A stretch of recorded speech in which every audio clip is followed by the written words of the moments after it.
De l'évangile de Jésus-Christ selon saint Jean. Comme Jésus passait, il vit un homme qui était aveugle de naissance. Ses disciples lui demandèrent: Rabbi, qui a péché pour qu'il soit ainsi aveugle? Est-ce lui ou ses parents? Jésus leur dit: s'il est ainsi, ce n'est pas à cause d'un péché, de lui ou de ses parents, mais pour qu'une œuvre de Dieu, et très évidente, se fasse en lui. Aussi longtemps qu'il fait jour, nous devons faire les œuvres de celui qui l'a envoyé. Ensuite, vient la nuit, et l'on ne peut plus rien faire. Tant que je suis dans le monde, je suis la lumière du monde. Après avoir ainsi parlé, Jésus crache à terre et avec sa salive fait un peu de boue dont il enduit les yeux de l'aveugle. Puis il lui dit: va te laver à la piscine de Siloé. L'homme y va, se lave et repart. Il voyait clair. Acclamons la parole de Dieu.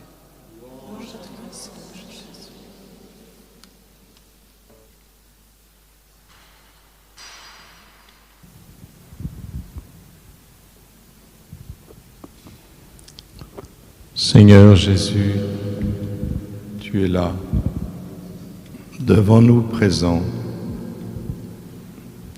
Nous croyons à ta parole. Ceci est mon corps. Tu es là humblement devant nous.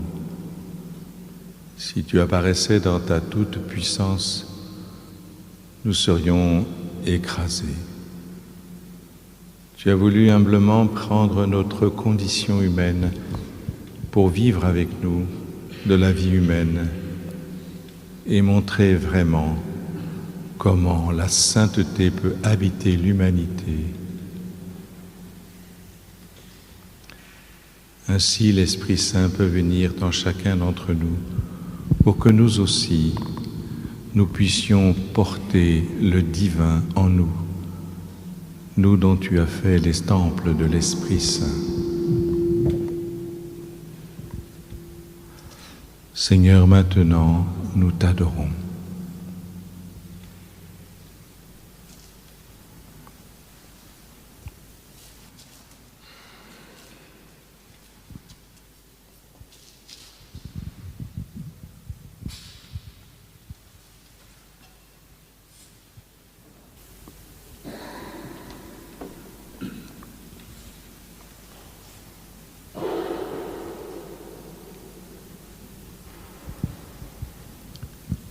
Seigneur, tu es passé au milieu de nous.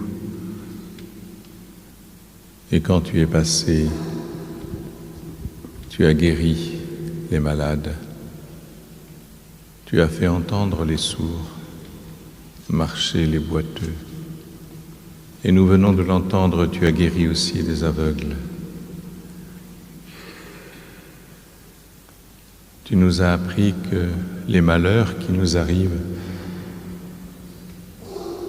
les douleurs, les souffrances, quelles qu'elles soient, les deuils, ne viennent pas de nos péchés,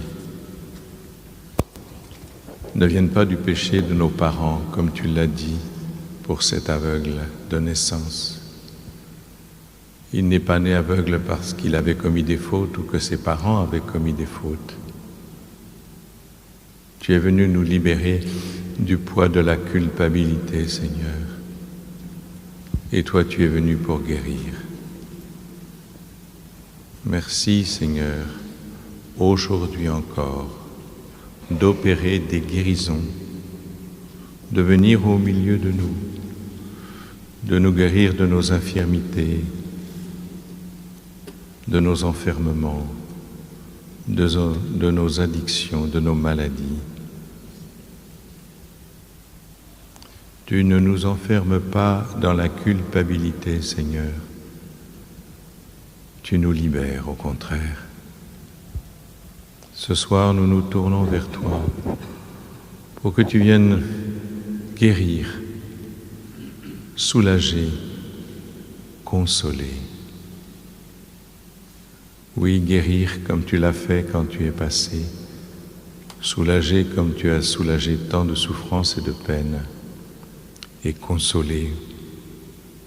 Comme tu l'as dit, heureux ceux qui pleurent car ils seront consolés. Toi seul, Seigneur, peux nous consoler de nos tristesses, de nos souffrances, de nos deuils.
Seigneur, cet aveugle de naissance est le signe de notre propre cécité. Quels sont nos aveuglements, Seigneur? Quels sont les aveuglements de ce monde, de notre pays, qui ne te voit plus, qui ne t'adore plus, qui ne se laisse plus aimer? Seigneur, viens nous guérir de nos aveuglements. Viens réparer cette cécité. Cet homme, tu es venu à sa rencontre. Tu t'es arrêté devant lui. Arrête-toi maintenant devant chacun d'entre nous. Tu connais, toi, nos aveuglements. Tu connais ce qui fait que nous nous égarons.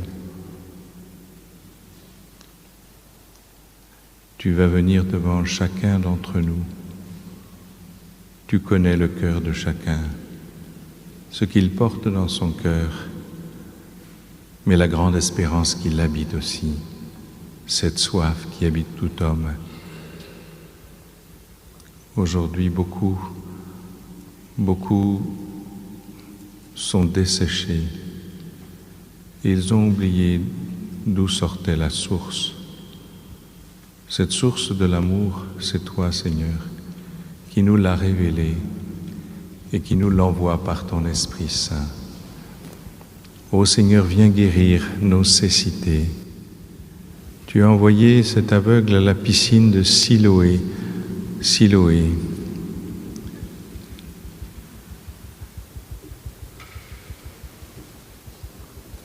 Cette piscine est la piscine du messager. Nous sommes envoyés là.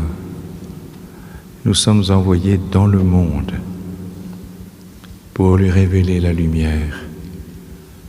Ce monde aveugle, tu nous envoies vers lui pour que nous lui parlions de la lumière. Fais de nous des portes-lumière pour éclairer nos frères et nos sœurs qui ne te connaissent plus, Cette cathédrale magnifique est le reflet de la foi de nos pères. La foi, c'est un don de Dieu, Seigneur, et toi seul peux le donner. Permets-nous de transmettre cette foi que toi tu donnes. Toi seul peux la donner, mais permets-nous de préparer les cœurs à recevoir ce don, Seigneur. Que les aveuglements qui nous entourent, les aveuglements de ceux qui sont responsables, de ceux qui nous gouvernent, de ceux qui veulent nous conduire, puissent être dépassés par ta présence, Seigneur. Partout tu es présent. Tu es présent dans tous les tabernacles de France. Et bien souvent, des gens rentrent dans les églises et ignorent que tu es là. Ils ne te voient pas, Seigneur. Ils sont aveugles, Seigneur. Permets-leur de savoir que tu es là, que tu les aimes, que tu les attends. S'ils ne viennent plus vers toi, Seigneur, permets-nous d'aller en ton nom vers eux. C'est en ton nom que nous parlons, que nous prions, que nous pouvons peut-être guérir, puisque tu vas envoyer tes apôtres en leur disant « Guérissez les malades, consolez ceux qui pleurent, chassez les démons ». Ils sont nombreux, Seigneur, les démons d'aujourd'hui. Toutes ces addictions qui empoisonnent notre existence sont les signes de l'œuvre du démon dans nos intelligences et dans nos cœurs. Seigneur, viens nous libérer maintenant.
Seigneur, Seigneur Jésus-Christ, en hébreu, Pâques, ça veut dire le passage.